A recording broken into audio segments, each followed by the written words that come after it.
Hey, what's going on, peeps? Derek here, bringing you day 14 of the 31 Days of Horror. What I got for you guys today is a film from Japan from 2005. It wasn't released in the States until Synapse Films picked it up and released it in 2012 on DVD. Synapse Films is one of my favorite companies of all time, and they release some awesome films. From not just from the States, but also from other countries also. This is part of their Asian cinema cult collection, which is an awesome line. I want to collect more of them. I have a few of them. And this is one I watched some of, but I wanted to finish it because what happened was the disc kind of froze on my old player. It worked fine on this player, which is a plus, so I wanted to give you my full thoughts on it. So here we go. The film in question is called Gurozuka. Look at that cover art. Yeah, you know what you're in for. Get into the main plot of this one. It follows this group of teenage girls. They're heading to a lodge for a few days to rehearse for a play that they're performing at their movie house. They're members of this movie house, and they're rehearsing the play at this lodge. While they're setting up and getting ready to rehearse, one of the girls finds a old 8mm tape in one of the rooms of the lodge. So they decide to play the tape, and what they see on the tape is this weird ritual, kind of killings. And the main figure is this Gurozuka, who is this what they call a Dagon mask, like a demon mask, kind of dressed up like geishas, kind of like that deal.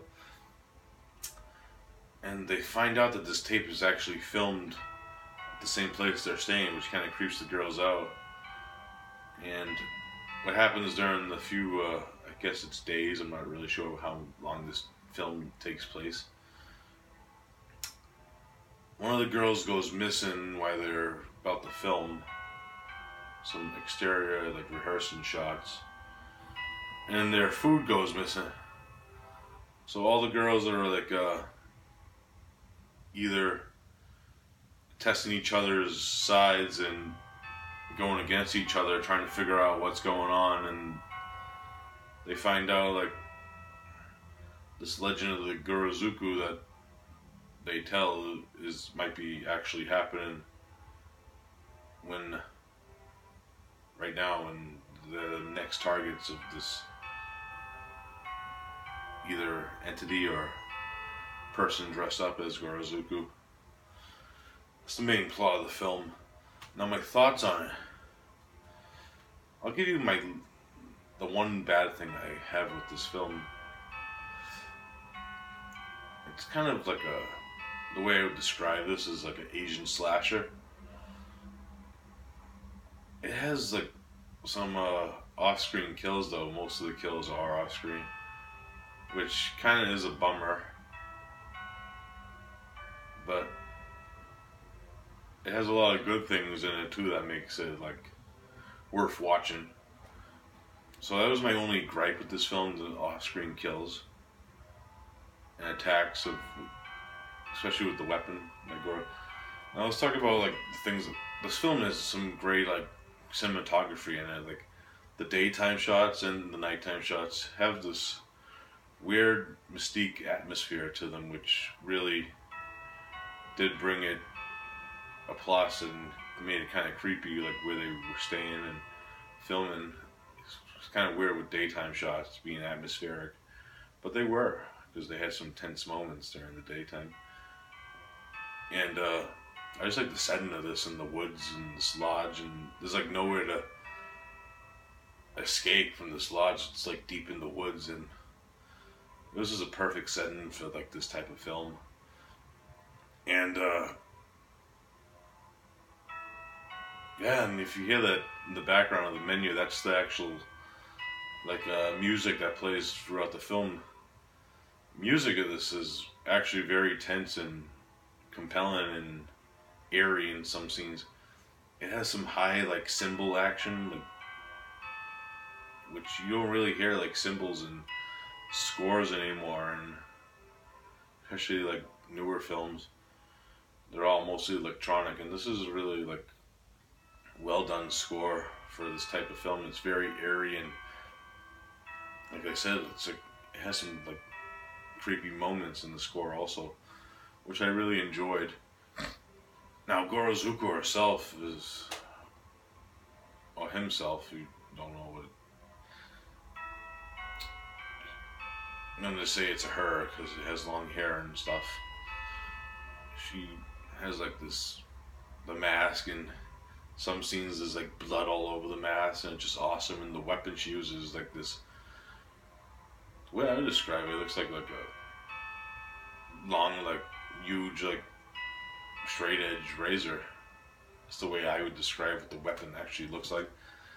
Just badass looking, and some tense like moments with, when you see her in the film and stuff. Another thing with the cinematography that I forgot to mention, there's actually some dream sequences in this film. And they have like this green tinge to them, which I highly enjoyed, because films with like any color tinge add like suspense and creepiness, and just so well shot like dream sequences in this. Yeah, but all the good, there's that one gripe with the off-screen kills that kind of lowered it down to my standards for like slasher films. The cast was awesome. Well, it's an Asian film, and you get to read subtitles, so you don't really. With a lot of foreign films, I don't know actually if they're doing a bad job acting, but from what I see, they actually did all well job acting, all the girls in the film, which is a plus. And the subtitles are easy flowing, and you can read them. I always love watching films with subtitles.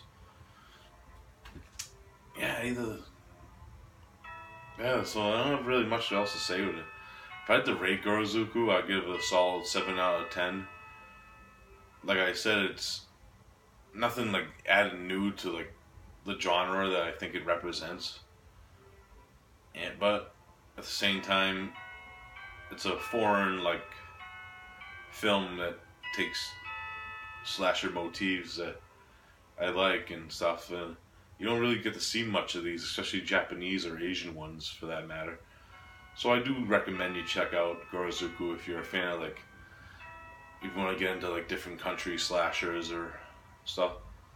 Solid 7 out of 10 for Gurozuka. Alright guys, that's all I got for day 14. I'll be back tomorrow with day 15. Don't know what I'll be reviewing, maybe another Asian film. I'll let you know. You'll find out. Peace out.